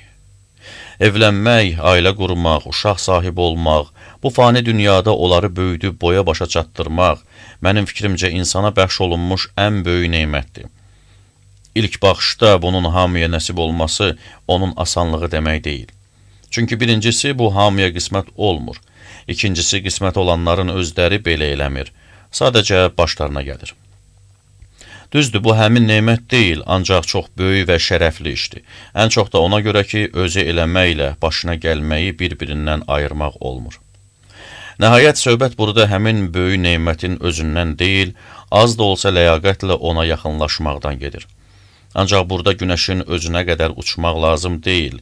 Sadəcə yer üzündə elə bir təmiz yerə qədər uçmaq lazımdır ki, gün hərdən araya da düşsün, biraz qızınmaq olsun. Bəs mən buna necə hazırlaşmışdım? Pisdən də pis. İndiyə kimi olanlar da bunu deyir. Əgər adamları ayrı-ayrılıqda buna hazırlamaq, birbaşa ona aid olan əsas prinsipləri müəyyənləşdirmək vacib idisə, deməli bu sahədə çox az iş görmüşdün. Başqa cür də ola bilməz, çünki burada əsas sözü hamı tərəfindən qəbul olunmuş prinsiplər, mənsub olduğun təbəqə, xalqın adət-ənənəsi və zəmanə deyir. Bu baxımdan sən də hərdən nəsə eləyirdin, ancaq elədiyin az olurdu. Çünki bu məsələdə nəsə eləmək üçün çox böyük qarşılıqlı inam, etibar olmalıdır. Halbuki bizim hər ikimizdə həmin qarşılıqlı inam, etibar bu hadisədən çox-çox əvvəl itib getmişdi. Özü də boş yerdən itməmişdi. Çünki biz başqa adamlar idik. Məni maraqlandıran şeylər sənin vecinə olmurdu, ya da əksinə. Sənin günah hesab eləmədiyin mənim üçün günah idi və əksinə. Sənin qorxmadığın bir şey mənim üçün qəbri qaza bilərdim. Yadımdadır, bir axşam sən və anamla gəzməyə çıxmışdım. İndiki Əyalət Bankının yaxınlığındakı Yozefs Plas'daydıq və mən səfeh, yekəxanalıqla, qətiyyətlə, fəxrlə, soyuqqanlılıqla busaqdaydı, bombuz bir soyuqluqla busaqda deyildi. Səninlə danışanda həmiş olduğu kimi kəkəliyə maraqlı şeylər danışmağa başladım. Sizə irad tutdum ki, məni yaxşı öyrətməmişdiniz. Bunu şagird yoldaşlarım öz boyunlarına götürməli oldular. Böyük təhlükələrlə üzləşdim, cəsarətli görünmək üçün burada özümə xas bir həyasızlıq elədim. Çünki mənim kimi qorxaqlar böyük təhlükələrin nə olduğunu bilməzlər. Axırda da dedim ki, indi xoşbəxtlikdən hər şeyi bilirəm. Məsləhətə ehtiyacım yoxdur, hər şey qaydasındadır. Əsas məsələ danışmağa başlamaq idi. Çünki ən azı bu barədə danışmaq mənə xoş gəlirdi. Və nəhayət bir də ona görə ki, nə üçünsə, nə yollasa sizdən qisas almaq istəyirdim. Öz təbiətinə uyğun olaraq bunlara çox sakit qulaq astın. Təxminən belə dedin ki, bu işləri təhlükəsiz görmək üçün mənə məsləhət verə bilərsən. Bəlkə də səndən elə bu cavabı qoparmaq istəyirdim. Çünki o həmişə ət xörəyi və digər ləzzətli təamlardan bol-bol yemiş, fiziki iş görməmiş, ömrü boyu özünü düşünmüş bir uşağın coşqun təbiətinə daha çox uyğun gəlirdi. Ancaq o cavab eyni zamanda mənim zahiri utancaqlığımın üstündən elə bir qara xətt çəkdi ki, ya da mənə elə gəldi. İstər-istəməz səninlə bu barədə danışa bilmədim və həyasız bir təkəbbürlə söhbəti kəsdim. O vaxt verdiyin cavabı qiymətləndirmək o qədər də asan deyil. Bir tərəfdən dəhşətli dərəcədə açıq, müəyyən mənada da ulu bir cavab idi, digər tərəfdən də verdiyin dərs müasir biçimdə laqeyd idi. Bilmirəm, o vaxt neçə yaşım olardı, yəqin ki 16-nı keçmiş olmazdı. O yaşda olan bir gənc üçün çox qəribə cavab idi. Aramızda yaranmış uçurum da özünü burada göstərdi və mən onda ilk dəfə səndən birbaşa öz həyat dərsimi aldım. O vaxtdan beynimə həkk olunsa da, onun əsl mənasını sonralar başa düşdüm. Onda mənə verdiyin məsləhət həm sənin fikrincə, həm də mənim o vaxtki düşüncələrimə görə çirkaba bələnmiş məsləhət idi. Çalışırdın ki, mən o çirkabı cismimdə evə gətirməyim və bu arzun əslində ikinci dərəcəli idi. Çünki bununla yalnız özünü, evini qoruyurdun. Əsas məsələ ondan ibarət idi ki, sən verdiyin məsləhətdən kənarda qalırdın. Belə şeylərdən ucada dayanan əsl təmiz kişi olurdun. Bütün bunların mənə onda daha pis təsir eləməsi, bəlkə də izdivacı ədəbsizlik hesab eləməyimlə bağlı idi. Və ümumiyyətlə izdivac haqqında eşitdiklərimi valideynlərimə aid eləyə bilməzdim. Beləliklə, sən daha təmiz qalırdın, getdikcə də ucalırdın. Ağlıma sığışdıra bilmirdim ki, evlənməmişdən qabaq sən özünə buna bənzər məsləhət vermiş olasan. Belə çıxırdı ki, səndə o dünyəvi çirkabın nişanəsi yoxdur. Bir neçə açıq söhbətinlə məni o çirkaba sən yuvarladın, sanki alnıma belə yazılmışdı. Əgər dünya yalnız ikimizdən ibarət olsaydı, belə təsəvvür mənim üçün çox doğma idi. Onun təmizliyi səninlə bitər, verdiyin məsləhətə uyğun olaraq çirkabı da mənimlə başlayardı. Məni bu cür mühakimə eləməyin özlüyündə anlaşılmaz idi. Ancaq o köhnə günahlar, mənə bəslədiyin nifrət hər şeyi açıb deyirdi. Beləliklə, yenə də bütün varlığım sarsılmalı olurdu, özü də amansızcasına. Bəlkə də bu misalda heç birimizin günahı olmadığı daha aydın görünür. A adlı birisi B adlı digərinə sağlamlığını biraz qorumaq üçün açıq-aşkar, öz dünya görüşünə uyğun gələn, o qədər də gözəl olmayan, ancaq bugün də şəhərdə hamı tərəfindən qəbul olunan bir məsləhət verir. Bu məsləhət əxlaqi baxımdan B üçün münasib deyil. Ancaq vaxt keçdikcə dəymiş zərərdən canını qutara bilər və ümumiyyətlə bu məsləhətə heç əməl eləməz, burada onun gələcəyini korlaya biləsi bir şey də yoxdur. Ancaq buna oxşar nəsə baş verir və ona görə baş verir ki, A sənsən, B də mənəm. Hər ikimizin günahsızlığını bir də ona görə belə aydın görürəm ki, buna bənzər bir toqquşma 20 il sonra başqa bir vəziyyətdə aramızda yenə oldu. Düzdür, hadisə kimi qorxulu idi, ancaq ziyansız ötüşdü. Çünki 36 yaşlı adamda ziyan vurulası bir yer qalmamışdı. Axırıncı dəfə evlənmək niyyətimdən xəbər tutandan sonra yaşanan o gərgin günlərdəki qısa söhbətlərimizdən birində təxminən belə dedin. Yəqin qəşəng bir kofta geyinib. Praqadakı yəhudi qızları belə şeyləri yaxşı bacarırlar. Sən də o dəqiqə qərarı almısan ki, onunla evlənəsən. Özü də lap tez, bir həftəyə, ya da sabah, bugün. Səni başa düşmürəm, yetkin adamsan, şəhərdə yaşayırsan, neyniyəcəyini bilmirsən, qarşına çıxanla evlənmək istəyirsən, məyər başqa bir yol yoxdur? Deməyə qorxursansa, özüm səninlə ora gedərəm. Sən çox açıq, müfəssəl danışırdın, ancaq dediklərini bütün təfərrüatlarıyla xatırlaya bilmirəm. Bəlkə də gözümə biraz qaranlıq çökmüşdü. Sanki məni daha çox anamın hərəkətləri maraqlandırırdı. Səninlə tamam razı olsa da, masanın üstündən nəsə götürüb otaqdan çıxdı. Məni sözlərinlə heç vaxt bu qədər alçaltmamışdın. Mənə heç vaxt bu qədər nifrət elədiyini göstərməmişdin. 20 il bundan əvvəl mənimlə belə danışdığın vaxt sənin gözünlə baxmaq şərti ilə o sözlərdə vaxtından əvvəl yetkinləşmiş, sənin nəzərində birbaşa qaynar həyata atılası şəhər uşağına az da olsa hörmət nişanəsi tapmaq mümkün idi. Ancaq ondakı münasibət nifrət hissini daha da gücləndirdi. Çünki o vaxt sürətlə inkişaf eləməyə başlamış həmin oğlan yarı yolda qalmışdı və sənə elə gəlirdi ki, o zəngin həyat təcrübəsi toplaya bilməyib, əksinə 20 il geri qalıb. Mənim hansı qızla evlənəcəyimin sənin üçün heç bir mənası yox idi. Mənim qəbul elədiyim qərarlara həmişə qeyri-ixtiyari yuxarıdan aşağı baxmışdın və indi də qeyri-ixtiyari elə düşünürdün ki, onun necə qız olduğunu bilirsən. Mənim xilas olmaq üçün başqa yollar axtardığımdan xəbərin yox idi və təbii ki, evlənmək fikrinə necə düşdüyümü də bilməzdin. Deməli, fikirləşib tapmalıydın. Fikirləşəndə də məlum məsələdir ki, mənim haqqımda indiyəcən toplamış olduğun təəssüratlara əsaslandın. Ən iyrənc, ən səfeh, ən gülünc təəssüratlara. Və tərəddüd eləmədən bütün bunların hamısını üzümə dedin. Məni rüsvay elədin və elə bildin ki, bu rüsvayçılıq evlənməyimlə sənə gətirəcəyim rüsvayçılığın yanında heç nədir. Mənim evlənmək cəhdlərimlə bağlı bəzi məsələlərə etiraz eləyə bilərsən və artıq eləyibsən də. Əgər F ilə 2 dəfə nişanlanıb, Felicia Buar nəzərdə tutulur, Kafkanın nişanlısı olub. Mənim evlənmək cəhdlərimlə bağlı bəzi məsələlərə etiraz eləyə bilərsən və artıq eləmisən də. Əgər F ilə 2 dəfə nişanlanıb, F, Felicia Bauer nəzərdə tutulur, Kafkanın nişanlısı olub. İkisində də nişanı qaytarmışamsa və yenidən barışmışamsa, mənim evlənmək qərarıma necə hörmətlə yanaşa bilərdin? Əgər səni və anamı bundan ötürü mənasız yerə özümlə sürüyüb Berlinə aparmışamsa və s. və ilaxır. Bunların hamısı düzdür. Bəs bunu yaradan səbəblər? Hər iki evlənmək cəhdi yaxşı niyyətli olmuşdu. Ev eşiyi sahibi olmaq, müstəqil yaşamaq, sənin ürəyincə olan niyyət idi. Ancaq uşaq oyununa çevriləndə mənasını itirirdi. Elə bil biri digərinin əlindən yapışıb və ona hətta bərk-bərk sıxaraq deyir, get də, get, niyə getmirsən? Bizim məsələdə vəziyyət bir də ona görə belə mürəkkəbləşdi ki, sən o vaxt vicdanla get-get demişdin. Ancaq elə o vaxtda da bilməmişdin ki, varlığım məni tutub saxlayıb, daha doğrusu tərpənməyə qoymayıb. Evlənmək istədiyim qızların hər ikisi, təsadüfi də olsa, çox yaxşı seçim idi.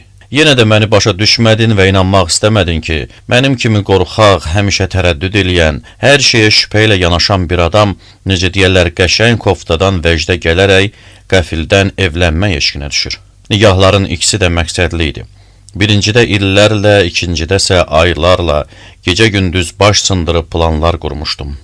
Qızların heç biri məni məyus eləmədi. Ancaq mən ikisinin də ümidini sındırdım. Onlar haqqında evlənmək istəyərkən nə düşünürdümsə, indi də eyni şeyi düşünürəm. Bu o demək deyil ki, ikinci dəfə evlənmək istəyəndə birincidə qazandığım təcrübəni unutdum, ağılsızlıq elədim. Onların ikisi də tamamilə başqa-başqa idi və əslində birincidən qazandığım təcrübə çək-çevirlərlə dolu olan ikincidə mənə ümid verməli idi. Ancaq burada təfərrüatlara varmaq istəmirəm. Bəs niyə evlənmədim? Hər yerdə olduğu kimi burada da bəzi maneələr vardı və əslində həyatın mənası da onları dəf eləməkdən ibarətdir. Ancaq əsas, özü də təəssüf ki, heç bir hadisədən asılı olmayan maneə bu idi ki, özüm mənəvi cəhətdən evlənməyə hazır deyildim. Yəni evlənməyi qərara alan kimi yuxum qaçırdı. Başım gecə-gündüz od tutub yanırdı. Həyat öz həyatlığından çıxırdı. Şübhə tərəddüdlər içində qovrulurdum. Bütün bunlar çəkdiyim qayğılara görə deyildi. Onsuz da qabiliyyətsizliyim, xırdaçılığım mənə saysız hesabsız qayğılar yaradırdı. Ancaq heç biri əsas olmurdu. Meydə daraşmış qurd kimi idilər. Yavaş-yavaş öz işlərini görürdülər. Ancaq məni sındıran başqa şey idi. Həmişə qorxu altında olmaq, zəiflik, özünə nifrət. Çalışacağım ki, bunu bir qədər aydın izah eləyim. Mən evlənmək fikrinə düşəndə sənə qarşı münasibətimdə indiyə qədər belə kəskin olmayan ziddiyyətlər yaranırdı. Əlbəttə, evlənmək tam azadlığa, müstəqilliyə ən yaxşı təminatdır. Ailəm olsaydı, zənnimcə ən böyük neymətə sahib olardım. Deməli, sənin qazandığın neyməti mən də qazanmış olardım. Və bu da o demək idi ki, aramızdakı fərq silinirdi. O köhnə rüsvayçılıqlar da, təzələri də, zülmkarlıqlar da tarixə dönürdü. Bu lap nağıl olardı və elə nağıl olduğuna görə də inanlası deyildi. Bu xeyli çoxdur, o qədər çoxdur ki, ona çatmaq olmaz. Elə bil kimsə həbsxanaya düşüb, qaçmaq istəyir, bəlkə də qaça bilər, ancaq eyni zamanda da istəyir ki, bu zindandan özünə gözəl bir qəsr düzəltsin. Əgər qaçarsa düzəldə bilməz, düzəldərsə qaça bilməz. Aramızda belə xoşa gəlməz münasibətlər ola-ola müstəqil olmaq istəyirdimsə, elə bir iş görməliydim ki, mümkün qədər səninlə bağlılığı olmasın. Düzdür, evlənmək çox böyük işdir. İnsana şərəfli bir müstəqillik qazandırır. Ancaq eyni zamanda da səninlə bağlılığı olan işdir. Buradan çıxış yolu tapmağa çalışmaq adamı dəli eləyər və az qala hər bir cəhdin cəzası da məhz bu olur. Hərdən məni evlənmək fikrinə salan da məhz bu münasibətlər olurdu. Evlənəndən sonra aramızda yaranacaq bərabərliyi təsəvvürümə gətirirəm. Sən bunu hamıdan yaxşı başa düşərdin, ürəyincə olardı. Çünki mən onda azad, qədir bilən, günahsız, açıq ürəkli oğul, sənsə dərddən qəmdən, zülmkarlıqdan uzaq. Canı yanan, hər şeydən razı bir ata olardın. Ancaq bunun üçün gərək olanlar olmamış olaydı. Yəni heç birimiz olmayaydıq. Ancaq bizim indiki münasibətlərimizlə birbaşa sənin sahən olan evlənməyin qapısı mənim üzümə bağlıdır. Bəzən dünyanın xəritəsini, sənin də onun üstündə uzandığını təsəvvürümdə canlandırıram. Onda mənə elə gəlir ki, yalnız sənin altında qalmayan və ya əlin yetməyən yerlərdə yaşaya bilərəm. Lakin sən o qədər böyüksən ki, orada yer lap az qalır və evlənmək də həmin boş yerlərin arasında olmur. Elə müqayisənin özü sübut eləyir ki, bununla heç də öz nümunənlə məni mağazadan olduğu kimi evlənməkdən də qaçaq saldığını demək istəmirəm. Əksinə, bəzi zahiri oxşarlıqlara baxmayaraq, anamla sənin nikahına nümunəvi nikah kimi baxırdım. Sədaqətdə də, qarşılıqlı köməkdə də, uşaqların sayında da bu nikah nümunə ola bilərdi. Hətta uşaqlar böyüyəndən sonra evdəki dinclik pozulanda da sizin nikahınız bütöv qaldı. Bəlkə də mənim evlənmək haqqındakı yüksək fikirlərim elə bu nümunə əsasında yaranmışdı. Evlənməkdən qorxmağımınsa başqa səbəbləri vardı. Səbəblərdən biri sənin öz uşaqlarına olan münasibətin idi ki, bütün bu məktub da ona həsr olunub. Belə bir fikir var. Adam bəzən evlənməkdən ona görə qorxur ki, onun bir vaxtlar valideynlərinə elədiklərini uşaqları soralar özünə qaytaracaq. Zənnimcə, mənim məsələmə bunun dəxli yoxdur. Çünki məndəki günahkarlıq hisslərini sən yaratmışdın və son dərəcə özünə məxsus idi. Bəli, məni yandıran da həmin özünə məxsusluq idi. Heç vaxt təkrar oluna bilməzdi. Onu da deməliyəm ki, özüm kimi qaradinməz, küt, quru, zəif uşağım olsaydı, dözə bilməzdim. Ondan qaçardım. Başqa yolum qalmasaydı sənin kimi eləyərdim. Mənim evlənmək istədiyimi biləndə başını götürüb getmək istədin. Deməli, evlənə bilməməyimə bu da təsir elədi. Ancaq ən vacibi özüm üçün qorxmağım idi. Bunu belə başa düşmək lazımdır. Bayaq dedim ki, yazmaq və bununla bağlı digər məşğuliyyətlərlə az da olsa azadlığa çıxmağa, qaçmağa çalışdım. Ancaq çox cüzi uğurlar qazana bildim. Bir çox məsələlər sübut eləyir ki, belə kiçicik uğurlarla uzağa getmək olmaz. Buna baxmayaraq onları qorumaq borcumdur. Daha doğrusu həyatımın mənasıdır. Qoymaram ki, onlara xətər toxunsun. Qoymaram ki, onlara hər hansı bir təhlükə yaxınlaşsın. Evlənmək də belə təhlükələrdən biridir. Düzdür, həm də ən böyük ilham mənbəyidir. Ancaq özündə təhlükə gəzdirməsi mənə bəs eləyir. Əgər özü ilə təhlükə gətirsə, neyniyərdim? Hiss eləsəydim ki, bu ailədə üzdə görünməsə də təksib olunmaz bir təhlükə dolaşır, orada necə yaşaya bilərdim? Bəlkə də biraz tərəddüd eləyərdim, ancaq axırda yenə də ondan keçməli olardım. Əlindəki sərçədir, tutmaq istədiyin göyərçinsə dama qonub məsəli də buna az uyğun gəlir. Çünki əlimdə heç nə yoxdur, nə varsa damdadır. Ancaq mən heç nəyi seçməliyəm. Çünki mübarizənin şərtləri, həyatın çətinlikləri belə tələb eləyir. Sənət seçəndə də belə seçməli olmuşdum. Evlənməyimin qarşısını kəsən ən əsas maneə isə gələcəkdə ailəmi qorumaq, onu idarə eləmək üçün səndə gördüyüm və öyrəndiyim keyfiyyətlərin məndə də olmasının vacibliyidir. Özü də onların hamısı bir yerdə olmalıdır. Yaxşısı da, pisi də səndəki kimi bir-birinə qarışmalıdır. Güclü olmaq, başqalarına istehza ilə yanaşmaq, sağlam olmaq, biraz da ifrata varmaq, natiqlik məharəti, özünə inam, hamıdan narazılıq eləmək, özünü hamıdan yüksəkdə tutmaq, zülümkar olmaq, adamları yaxşı tanıya bilmək, adamların çoxuna inanmamaq və bir də işgüzarlıq, dözüm, ruhdan düşməmək, qorxmazlıq kimi qüsursuz üstünlüklər. Səninlə müqayisədə bunların heç biri demək olar ki, məndə yox idi. Olanlar da az idi. Hətta sənin belə ailə məsələlərində bir çox çətinliklərlə üzləşdiyini, uşaqlarınla mübarizədə geri çəkildiyini görə-görə hansı cəsarətlə evlənmək eşqinə düşmüşdüm. Əlbəttə, bu sualı özümə heç vaxt belə kəskin şəkildə vermirdim və cavabı da təbii ki, kəskin olmurdu. Yoxsa sadə bir məntiq hər şeyi nəzarətə götürər, mənə ailə quran, ancaq səndən və bir çoxlarından fərqli olaraq evlilikdən sınmayan bir çox kişi, məsələn, elə lap yanımızda olan, ancaq səndən çox fərqlənən Richard əmini göstərər və bu da mənə artıqlaması ilə kifayət eləyərdi. Bu sualı özümə bir də ona görə vermirəm ki, o uşaqlıqdan yol yoldaşım olub. Mən yalnız evlənməyə hazır olub olmadığımı bilmək üçün deyil, hər xırda şeyə görə özümü sınaqdan keçirirdim. Hər xırda şeydə də mənə nümunə oldun və indi təsvir eləməyə çalışdığım tərbiyə üsulunla məni inandırdın ki, Heç nəyə qadir deyiləm. Əgər hər bir xırda şeydə bu sübut olunurdusa, sən haqlı çıxırdınsa, deməli o böyük işdə, yəni evlənmək məsələsində də belə olmalıydı. Evlənmək fikrinə düşənə qədər mən təxminən qayğılar içində yaşamasına baxmayaraq, həmişə nəsə bir bəd xəbər gözlədiyindən gündəlik haqq hesab aparmayan, yalnız günü günə calayan bir tacir kimi böyümüşdüm. Bu tacirin hərdən xırda para qazancı olur, ancaq həmin qazanc çox nadir hallarda olduğundan onu həmişə əzizləyir, şişirdir, qalan günlərdə isə ziyan işləyir. Hamısını dəftərə yazır, ancaq haqq hesab aparmır. Nəhayət balans çıxarmaq, yəni evlənmək vaxtı gəlib çatır. Bu zaman elə böyük məbləğlər ortaya çıxır ki, sanki heç o xırda para qazanclar da olmayıb. Həmişə borca işləyib, indi gəl dəli olmadan evlən görüm, necə evlənirsən. Səninlə bir yerdə yaşadığım həyat burada sona yetir və gələcəyə nə vəd elədiyi də aydın görünür. Səndən qorxduğumu sübut eləmək üçün gətirdiyim dəlillərə bir də nəzər salsan, belə də cavab verə bilərsən. Dediklərindən belə çıxır ki, sənə münasibətimi günahlarınla izah eləyərək öz günahlarımı yüngülləşdirirəm. Ancaq mənə elə gəlir ki, sən bu zahiri gərginliklə yalnız yüngülləşmirsən. Daha çox ondan öz xeyrinə istifadə eləyirsən.